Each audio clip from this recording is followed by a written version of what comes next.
Bonjour à vous et bienvenue. Merci d'être là sur Légende. Aujourd'hui, notre invité, c'est un trader. Il s'appelle Joe Armedjian. Il va nous raconter des anecdotes sur sa vie, sur son métier. Est-ce qu'il y a de la drogue? Est-ce qu'il y a des soirées de fous? Est-ce qu'il y a vraiment beaucoup d'argent à gagner? Il va nous raconter tout ça. Mais avant, je voulais vous dire que l'équipe s'agrandit. Sur Légende, on a commencé avec une toute petite équipe. On est de plus en plus nombreux. Merci d'être là, d'ailleurs, de plus en plus aussi.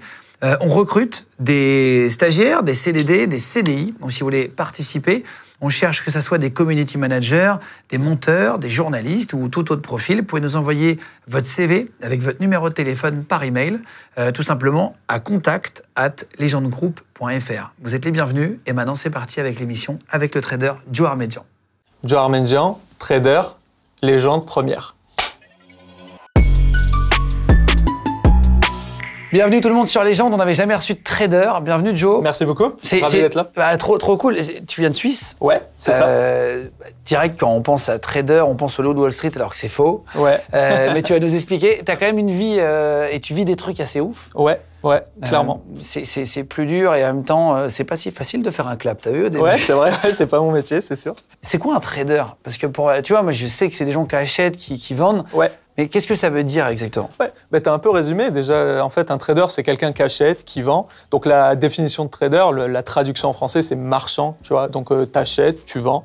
Donc, à la grande différence que chacun a sa spécialité. Donc, il y a des gens qui vont être spécialisés dans les actions. Ah oui, ok. Moi, ma spécialité, c'est la matière première. Donc, je vais acheter du fer. Voilà, l'aluminium, le cuivre, le pétrole, par exemple, le blé aussi. Par exemple. Des métaux, de l'énergie. Des métaux, de l'énergie. Et en fait, chacun a sa spécialité. En fait, j'aime dire, par exemple, que les traders sont un peu des philosophes qui ont une vision du monde et en fait, on investit là où on pense que le monde va aller. On achète, on vend sur les marchés financiers. Et une des grandes différences par rapport à ce monde que tout le monde connaît, c'est qu'on peut vendre à découvert. Il y a des études pour faire trader ou tu étais en banque avant? Ouais. Donc en fait, il y a des études, bien sûr. Donc il y a deux manières d'y arriver. Donc soit tu peux faire une école de commerce avec une spécialité, un master spé à la fin, la 5e année pour justement t'orienter vers la finance de marché. Tu as des tests psychologiques, tu as des trucs pour l'entretien d'embauche? Parce que quand même, ils te confient de l'argent. Alors franchement, les entretiens, c'est quelque chose à part entière. Donc du moment où tu es sélectionné, ton CV est sélectionné jusqu'au moment où tu commences, il se peut s'écouler 6 mois. Ah, c'est vrai? Ouais, parce qu'en fait, tu vas te rendre compte que tu as énormément de tests quantitatifs déjà. Donc, on va tester les maths sur toi. On va tester tes connaissances sur les produits, ta résistance au stress. Et en fait, tout ça, ça va t'emmener à dire de si tu es apte ou pas à avoir le poste. Et comme c'est des postes qui sont très demandés, alors, par exemple, moi, quand je postulais... On va parler d'argent après, j'ai posé des questions. Quand je postulais sur certains postes, on était des fois genre 1000, 2000 CV. Et sur les 2000 CV, il n'y en a que 50 qui peuvent prétendre à passer l'entretien. Donc, c'est pas non plus... Ok. Et tout le monde ne peut même pas passer l'entretien. Exactement. C'est le GIGN de la banque. Exactement. C'est des métiers de haute finance et d'élite, ouais. À quoi ça ressemble une journée de trader? Une journée de trader, ça ressemble à quoi? Du coup, tu arrives très tôt le matin, donc tu vas arriver entre 6h et 7h. Donc la première phase de la journée, c'est vraiment prendre la température de ce qui s'est passé sur les heures asiatiques. Parce que, en fait, quand tu dis une journée, c'est très marrant parce que c'est pas vraiment une journée. Parce que moi, je m'arrête pas de bosser. Je me lève à 3h du matin pour checker mon téléphone où sont les prix. C'est vrai? Ah bien sûr. Et ça rend fou ma copine, par exemple. Mais la réalité, c'est que oui, tu peux pas dormir parce que il peut se passer quelque chose à n'importe quel moment. Alors, par exemple, la guerre en Ukraine, ça se passe à 2-3 heures du matin, on apprend qu'il a envahi, par exemple. Et ça, quand tu apprends ça, tu peux pas te dire, allez, je me lève à 7h, voir où est le marché. Tu dois être connecté, tu vas te connecter sur ton PC. C'est beaucoup de stress? C'est énormément de stress. Tu travailles sur le prix du pétrole, tu disais. Pourquoi le prix du pétrole, là, ça augmente en ce moment? Pourquoi l'essence, elle a plus de 2 € un peu partout, là, écoute, en France? C'est super intéressant, parce que déjà, on pourrait dire de pourquoi, à un moment donné, le prix du pétrole était à 1,10 € pendant le Covid. Et en fait, tout est lié. Pourquoi? Parce que, par exemple, quand le pétrole est à 1,10 €, en fait, il faut savoir une chose, c'est que le prix à la pompe, c'est un ensemble de facteurs qui est le prix du pétrole brut, donc le baril de pétrole, et il y a un ensemble de choses qui y sont ajoutées, notamment les taxes de l'État, d'accord? Donc, en fait, quand tu payes le prix à la pompe à 1,10 €, ça veut dire que le prix du baril est sans doute très, très, très, très bas, déjà. Parce qu'il y a 80% de taxes, non? Je sais plus combien. Il y a énormément de taxes. Énormément sur le pétrole, c'est énorme. C'est énorme. Donc, du coup, par exemple, quand le pétrole est à 1,10 € en mai 2020, en avril 2020 à la pompe, moi, je traitais le pétrole à moins 37 $ à un moment. C'est-à-dire que le prix du pétrole était négatif. Ça veut dire que moi, si je voulais vendre mon pétrole... Ouais. C'est-à-dire qu'il le donne, le pétrole? Tu le donnes et en plus, tu dois payer 37 $. Ouais. Pourquoi? Ça paraît irréel. Bah oui, pourquoi ils ne le stockent pas dans un garage? Ils attendent que ça passe. Tu vois, c'est intuitif un petit peu parce que tu peux pas le stocker. C'est pour ça que c'est peu cher. Parce que l'amende de jeter ton pétrole dans la nature est plus chère que de payer les 37 $ par baril. Oh, waouh. Tu vois? Putain, ça c'est intéressant. Ouais. Et ah ouais, mais alors pourquoi ils l'ont pompé si quand tu vois que c'est à moins 37, pourquoi tu n'arrêtes pas les pompes? Tu dis on va attendre 15 jours. Tu vois, et là, on va venir à un point de cet argument-là, c'est de pourquoi le pétrole est cher aujourd'hui. Parce qu'un producteur, s'il arrête sa production, parce que le pétrole, c'est 80 millions de barils par jour de production dans le monde, par jour, tu vois. Donc, par exemple, la Russie va produire 5 à 6 millions de barils par jour, l'Arabie Saoudite, c'est 11 millions. Et en fait, si tu arrêtes, après, il faut reprendre. Donc, du coup, en fait, il faut jauger le moment où la demande est forte ou la demande est faible pour justement ajuster ta production. Tu comprends? Donc, en fait, si tu me dis que tu arrêtes la production, si demain, tu as une reconsommation rapide, etc., ben, le prix du pétrole va exploser. C'est pas ce que tu veux non plus. Parce que sinon, les gens ne pourront plus consommer. Mais comment il peut être négatif dans ce à moins 37 et comment on peut quand même le faire payer aux gens? Dans ce cas précis, c'était un mois précisément où il a traité à moins $37. Mais ça, c'est parce que justement, il y avait trop de production. Et qu'est-ce qu'on a fait quand on a enfermé? On a arrêté de rouler. On a enfermé les gens surtout. Ouais, donc personne n'allait au travail, personne voyageait. Du coup, tu avais plein de barils de pétrole qui se retrouvaient dans le marché et personne ne pouvait les stocker. Et en fait, qu'est-ce qui se passe quand personne ne peut les stocker? Tu préfères payer que de te retrouver avec des barils où que tu peux rien en faire. Et en plus, quand je te dis tu peux rien en faire, c'est physiquement, ça rentre nulle part. Tu peux pas juste te dire, allez, je les prends. Parce que c'est pas juste une pompe que tu arrêtes, c'est beaucoup plus long. C'est un peu comme un réacteur nucléaire, tu peux pas l'arrêter du jour au lendemain. Exactement. Et des barils restés sur les bateaux, par exemple. On pouvait pas les emmener au port parce que c'était pas possible. Putain, c'est difficile à comprendre d'un point de vue consommateur où tu payes tellement cher ton essence de te dire tiens, à un moment donné, il y a des gens qui donnaient des barils, c'est fou. Et c'est justement à cause de ça, quelque part, que le pétrole est super cher aujourd'hui. Pourquoi? Parce qu'en fait, on a enfermé des gens chez eux qui ne consommaient plus. Du coup, il y a eu ce que tu as dit, c'est-à-dire que les gens, on ne savait pas si on devait couper les productions ou pas. Et d'un coup, les gens sont ressortis. Et en fait, le fait qu'ils soient ressortis directement dans le marché et reconsommés... Ça n'a rien à voir avec la guerre en Ukraine, du coup, le prix? Parce que c'est un peu ça à chaque fois qu'on entend sur les chaînes d'infos, la guerre en Ukraine, la guerre en Ukraine... En fait, c'est quelque part oui et non. C'est-à-dire que, en fait, le plus gros de pourquoi tout est cher aujourd'hui, c'est à cause du Covid. C'est à cause du Covid parce que les gens étaient enfermés et on a continué à donner de l'argent aux gens par rapport au chômage partiel, aux entreprises, on a fait tout ce qu'on appelle les prêts PGE, etc. pour qu'ils survivent. Prêts garantis par l'État. Ouais, c'est ça, prêts garantis. C'est l'État qui prête à zéro et il faut rembourser après. Et ça a mis dans la merde des boîtes, ça a sauvé des boîtes. Ça a sauvé des boîtes, mais c'est un cadeau empoisonné. Exactement. Parce qu'en fait, c'est après, tu payes double d'impôts, les impôts de 2020 pour exactement. Plus les autres. Ouais. Exactement. Du coup, en fait, tous ces prêts, etc., ça a mis sous respirateur l'économie. Ça a mis sous respirateur les gens. Sous perfusion. Et quand les gens sont ressortis, en fait, ça a été binaire. C'est-à-dire que la demande est passée de 0 à plus 100, il faut s'imaginer. Et en fait, ça a fait exploser parce qu'un producteur, comme tu as dit, qui avait coupé, il doit relancer. Mais sauf que ça prend du temps.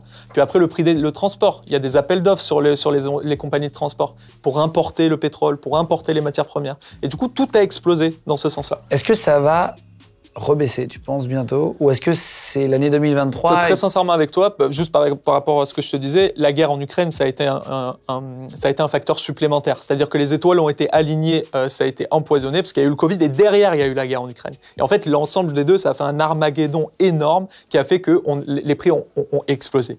Aujourd'hui, il y a un autre facteur qui est en train de jouer dans le monde, c'est que la Chine est encore enfermée.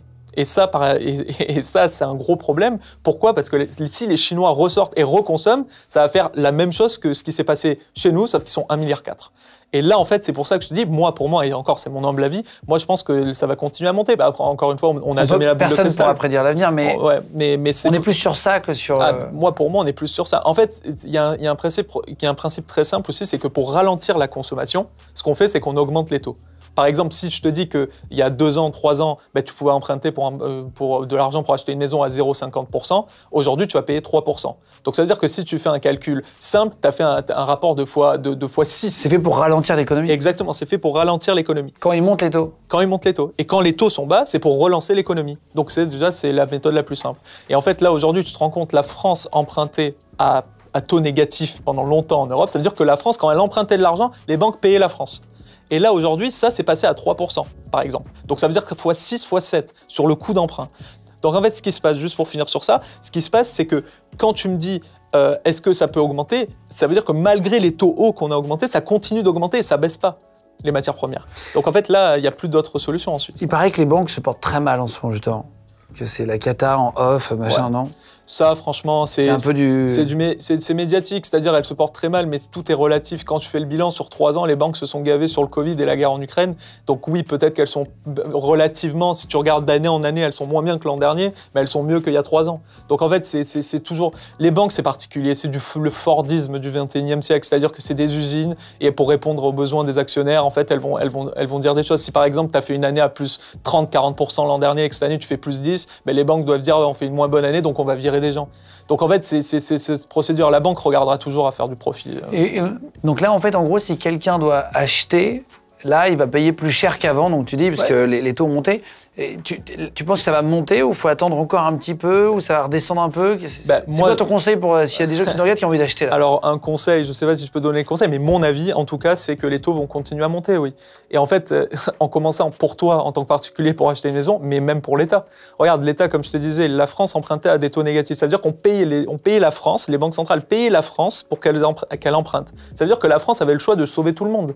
Aujourd'hui, avec des taux à 3%, la France doit faire des choix de qui elle sauve. Donc en fait, quand je vois des boulangers, etc., qui galèrent à cause du prix de l'électricité, et franchement, ça me déchire, mais la réalité, c'est que l'État ne peut pas leur dire, parce qu'ils ne comprendront pas, il y a un an, ils empruntaient à moins 0,5, et aujourd'hui, ils empruntent à 3. Et en fait, le rapport x7 sur le prix de l'emprunt fait que la France ne peut pas faire augmenter sa dette à des taux à 3%. L'électricité va continuer de monter?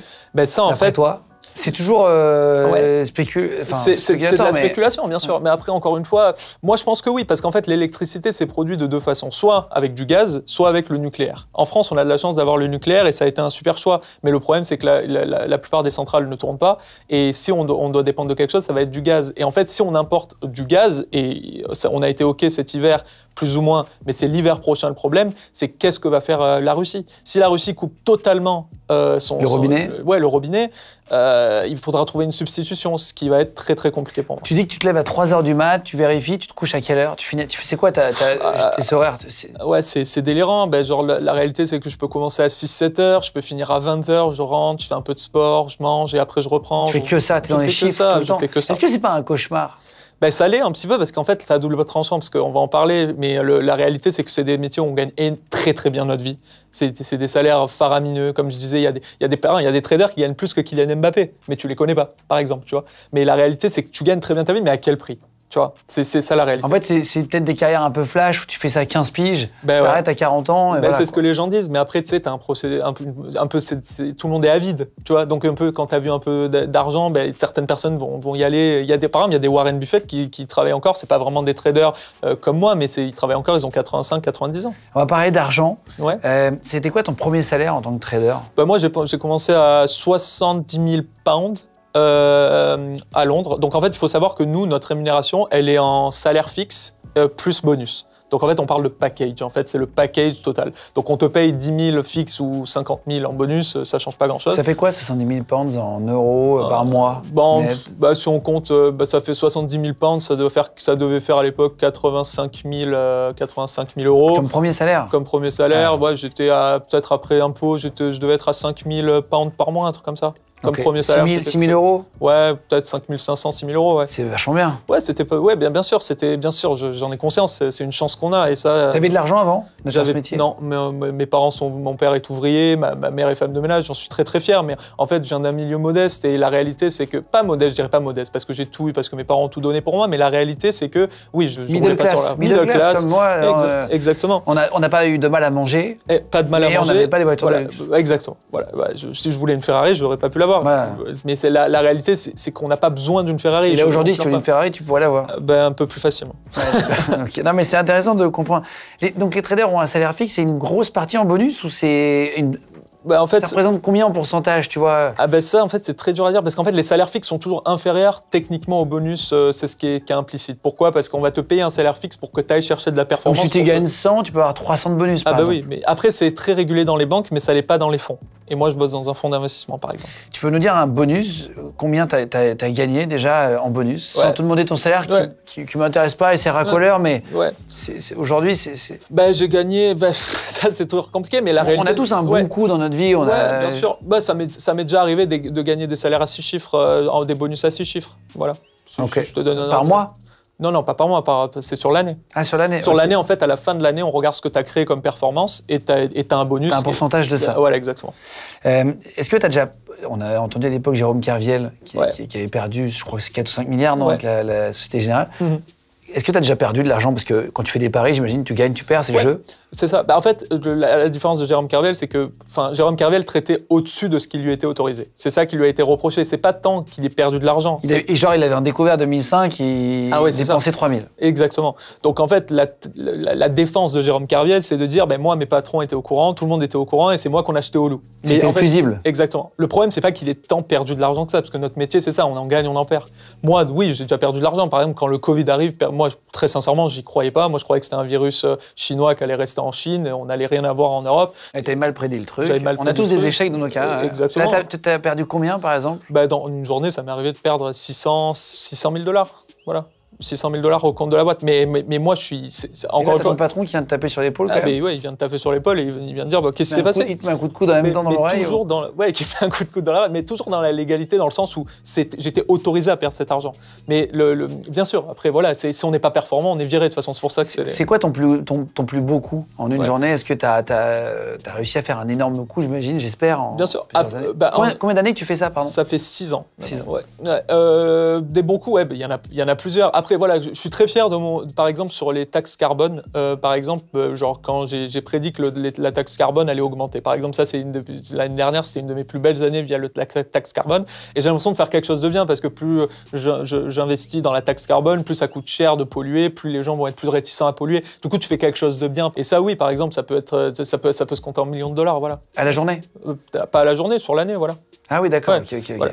Mais je te dis ça, il y a des collègues à moi, des collègues, des confrères que je connais bien, des amis qui peuvent faire 10-15 millions d'euros la journée. Voilà. Ah waouh. Ouais. Par exemple, de gains. De gains.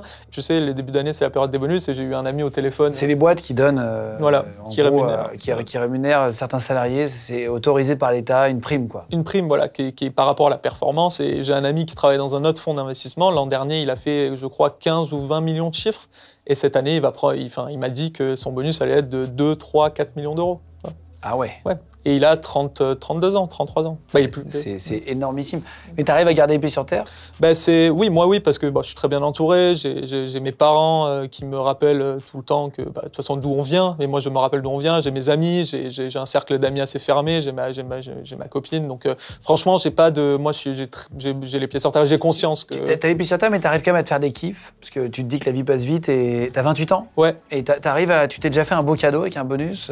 Une montre, voilà, une belle montre. Après, moi, j'ai plus tendance en ce moment à me dire que je vais essayer de changer les choses un peu politiquement, essayer d'influencer des choses, etc. Donc c'est pour ça que j'ai pas la folie des grandeurs. Mais c'est vrai que oui, ça met une belle voiture, une belle montre. Tu t'es acheté quoi comme bagnole? J'ai acheté une belle Audi récemment, par exemple. C'est vrai que voilà, ça fait plaisir. Il n'y a pas de jugement, nous, tu sais, on juge jamais. Et au contraire, moi, je suis content quand quelqu'un est heureux et raconte sa vie. Et on juge jamais personne, j'en conçois. Et puis c'est cool, en fait. C'est bien de voir des gens qui gagnent bien leur vie, qui sont heureux, qui expliquent qu'ils ont pu se faire des kiffs, des rêves. Gagner de l'argent, c'est hyper important. En France, c'est un peu tabou, l'argent, mais c'est aussi bien d'en parler. Mais je suis complètement d'accord avec toi. Surtout que c'est pas de l'argent, on vole pas de l'argent, genre dans le sens où on travaille dur pour l'avoir. Comme j'ai dit, franchement, c'est des salaires qui sont très hauts, mais j'ai aussi dit, par exemple, que je travaillais tout le temps. Par exemple, les 3-4 premières années de ma vie, je suis pas parti en vacances. Oui, t'as le goût de l'effort. Ouais, c'est ça. Enfin, t'envoies. Et c'est aussi un bon signal à envoyer parfois. Exactement. On a l'impression qu'on peut gagner sa vie sans travailler. C'est bien aussi de dire, tiens, tu peux très bien gagner ta vie. Exactement. Mais quand je te dis pas de vacances, c'est pas, j'ai eu 0 vacances. Genre, je prenais 0 jours. C'est-à-dire que je travaillais toute la journée. Et vraiment, à ce moment-là, j'avais l'impression de faire quelque chose que j'aimais, que j'aime toujours. Mais c'est vrai qu'avec du recul, tu te dis, est-ce que ce stress vaut tout cet argent? Et la réponse, c'est forcément non. Parce que il y a d'autres manières de le gagner. Est-ce qu'on peut faire du trading quand on a 100 €? Est-ce qu'on peut jouer, acheter des actions? Ou il faut forcément être très riche? Alors oui, on peut. Là, j'attire l'attention aussi de faire très attention justement aux arnaques que tu peux voir sur les réseaux sociaux, etc., où on te promet de mettre 500 € et tu vas devenir milliardaire. Mais non, tu peux. Mais en fait, il faut toujours avoir les pieds sur terre, dans le sens où le montant que tu mets, la performance va être relative au montant que tu mets. C'est-à-dire que si tu mets 100 €, tu peux pas espérer gagner 10 000, 15 000 €. Si tu gagnes 100 €, un très bon trader par an, je vais te dire, il fait 10% de performance. Ça, c'est un très bon trader. Donc si tu mets 100 €, il faut espérer gagner 10 €. Et là, tu auras fait une belle performance. Qui est plus qu'un placement aujourd'hui, un livret A Exactement. Qui qui était à, je crois, je suis 0 et quelques maintenant.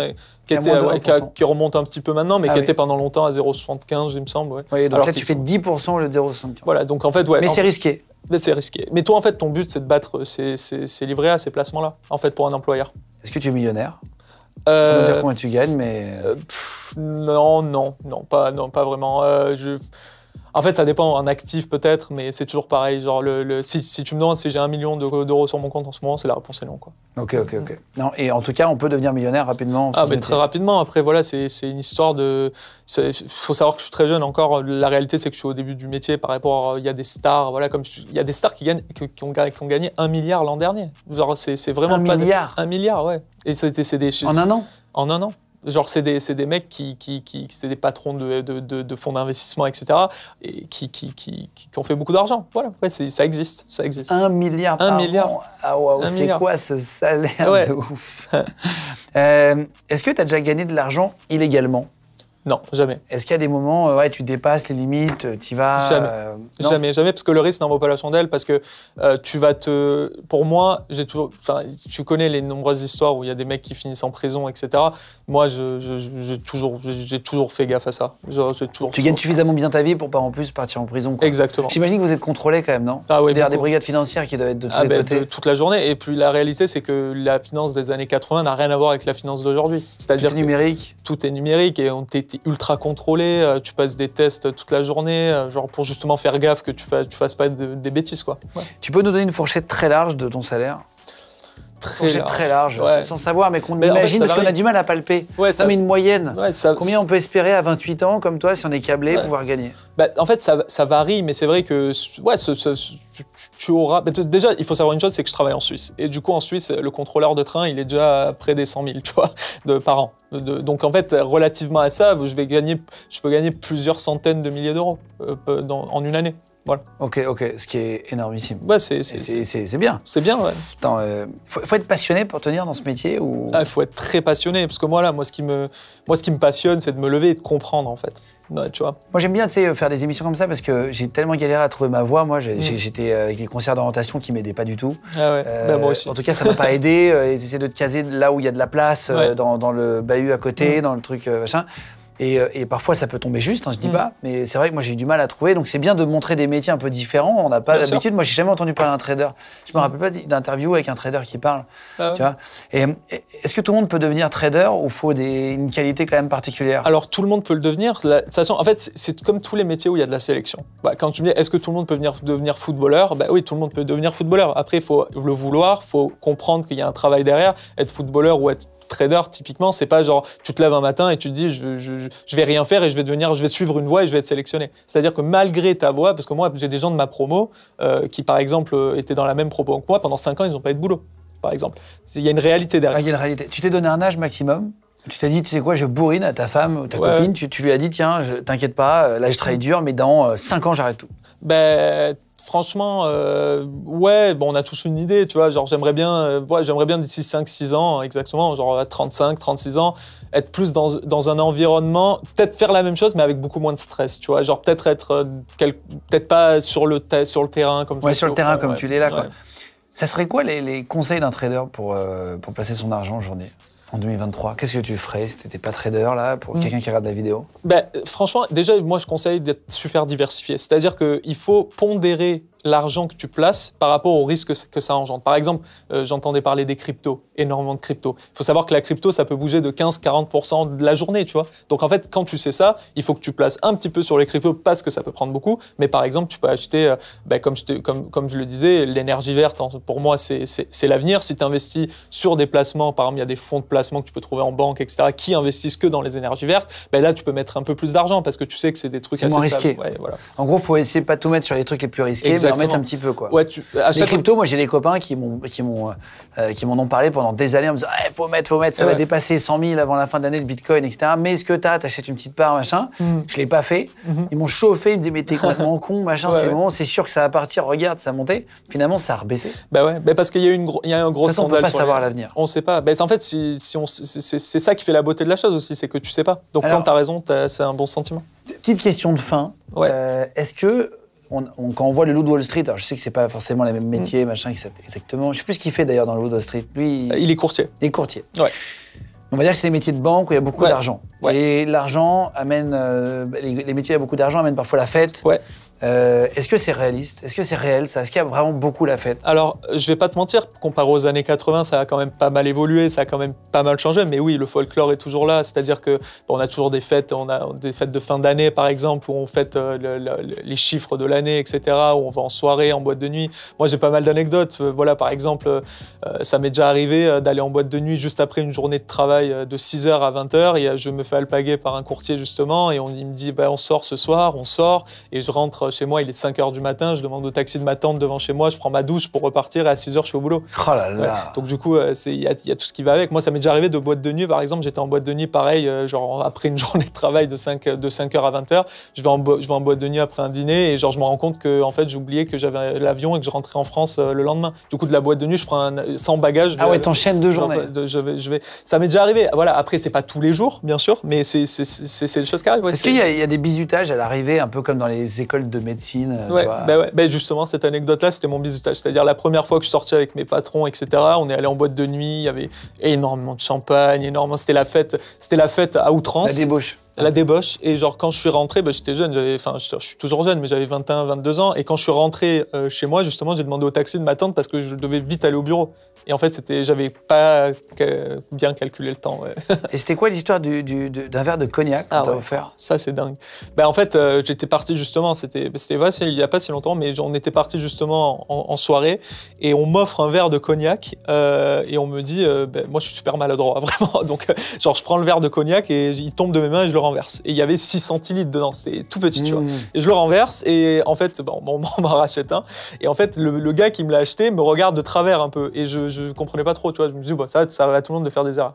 Et après, en rentrant chez moi, je me rends compte qu'en fait, c'est un verre de cognac super cher qui vaut genre 400-500 €, tu vois. Mais je me dis, purée, mais t'as fait une vraie boulette. 400-500 balles le verre? Ouais, moi aussi, hein. C'est dégueulasse au passage, donc j'ai pas apprécié. T'aimes pas le cognac, non? Ça a pas été super, mais du coup, je l'ai renversé. Il a repayé un verre? Il a repayé un verre, il s'est senti obligé, tu vois. Ouais,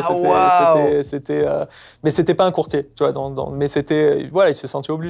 Donc du coup. Ah oui, c'est normal qu'il te fasse les gros yeux, quoi. Tu viens de lui faire dépenser 500 balles en plus, quoi. Ça, ouais. Est-ce qu'il y a de la dans le loup de Wall Street? Il y a beaucoup de drogue pour tenir. Ouais. Est-ce que ça, c'est un mythe ou c'est... J'imagine que c'est réel, quoi. C'est super réel. Voilà, enfin, je sais que quand j'entends à la télé, les gens disent « Ah, moi, j'en prends jamais, etc. » Je me dis « C'est sûr qu'il en prend. » Moi, pour le coup, je fume même pas de cigarettes. Donc, j'ai vraiment du mal avec la drogue. Je suis hypochondriaque, ça me fait super peur. Mais moi, j'ai déjà vu des collègues de travail, ils allaient aux toilettes, je savais ce qu'ils faisaient. En fait, c'est des métiers où il faut tenir physiquement. C'est comme, tu vas me dire, un serveur, par exemple, s'il prend de la drogue pour tenir, là, c'est pareil, comme il y a de l'argent, il y a de la débauche, tu vas en soirée. Et en fait, c'est propice pour certaines drogues. Pour tenir. Pour tenir.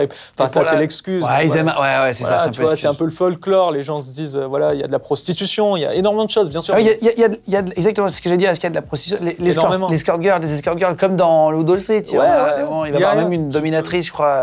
Tu peux en croiser. Mais après, voilà, encore une fois, c'est des milieux où il y a de l'argent. Moi, j'aime bien dire que c'est le showbiz de l'ombre, en fait. Parce que personne te connaît, et les gens sont libres. Donc, du coup, oui, j'ai déjà vu des gens que je connaissais très bien, qui étaient mariés, où je montais dans un taxi avec eux, ils avaient 2 filles sous le coude. Et ça se voyait que c'était des filles, des travailleuses. Oui, c'était pas... et donc du coup, c'est un monde particulier, c'est vraiment une niche particulière où il y a un folklore, et ça existe toujours. Après, bien sûr, c'est un peu plus régulé qu'avant, donc du coup, c'est pas autant que le loup de Wall Street. Mais genre, ils prennent de la drogue en bossant, non? Si.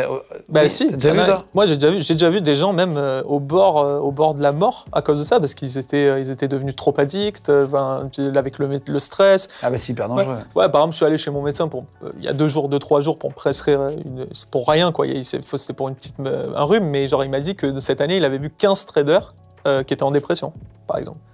Typiquement. Donc en fait, c'est des métiers où en fait, c'est pour ça que je dis, il y a de l'argent, mais l'argent à quel prix? Et ça, c'est vraiment une chose que j'ai vraiment envie de faire remarquer, c'est à quel prix on travaille, quoi. Il faut avoir les pieds sur terre et un bon entourage. C'est un petit peu comme un sportif de haut niveau, je suppose. Ouais, c'est ça. En fait, faut garder un rythme de vie hyper sain, même au milieu de ça. Exactement. Si tu veux durer. Exactement. Moi, c'est ce que j'ai fait. Parce que c'est quand j'étais à Londres, j'avais un rythme de vie pas super sain en termes. Je prenais pas de drogue, etc. Mais il y avait beaucoup de soirées, je sortais tout le temps. Tous les soirs, il y avait quelque chose. J'allais voir des amis à droite à gauche, il y avait le boulot, je commençais à 6h. Quand je suis arrivé en Suisse, j'ai repris un rythme de vie un peu plus sain pour tenir, justement. Et ça t'est arrivé d'aller dans des soirées où il y avait tellement d'argent, où c'était l'orgie, il y avait des escortes de partout, machin? T'as déjà vu ça? J'ai déjà vu. Donc, encore une fois, j'ai déjà vu des soirées où il y avait énormément d'escorting et tout. Après, encore une fois, on sait jamais d'où ça vient. Moi, je sais pas d'où ça vient. Est-ce que c'est des gens qui prennent en privé ou est-ce que c'est des mecs? On sait pas. Mais tu vois bien que... Je vois bien que c'est pas des filles. Moi, j'ai parlé à des filles à l'époque et quand je leur parlais, je me rendais compte très vite que elles n'étaient pas venues au hasard, quoi. Ouais, d'accord. Putain, c'est fou. Ouais. C'est quoi ta prochaine étape pour toi? La prochaine étape, moi, écoute, je vais continuer mon métier, essayer de faire des choses bien dans mon métier parce que je sais que les traders sont mal vus un petit peu parce que justement, il y a cet aspect spéculation, profit à tout prix. J'aimerais bien faire comprendre aux gens qu'on peut faire quand même des choses bien dans ce métier, donc essayer de poursuivre et au bout d'un moment arrêter et voilà, relaxer, quoi. Ouais, bon courage en tout cas pour la suite. Merci beaucoup en tout cas. Joe Armégian qui est venu de Suisse. Ouais, merci beaucoup. Même si t'es français, t'as fait les retours et tout jusqu'à nous. Trop sympa. On Merci adore les anecdotes, comme je vous le disais au début. Si jamais vous voulez passer dans l'émission, si vous avez une anecdote incroyable, si vous avez vécu quelque chose de fou avec votre métier ou dans votre vie d'ailleurs en général, vous êtes les bienvenus. Tout le monde est le bienvenu ici. Vous me laissez juste un mail. Il y a toujours sur tous les réseaux sur lesquels on diffuse, il y a toujours une adresse mail marquée. Donc n'hésitez pas, vous m'envoyez un message privé, on vous recontactera, vous laissez votre numéro de téléphone, vous êtes les bienvenus. Merci de vous abonner de plus en plus nombreux au compte Légende, les gars. On est ensemble.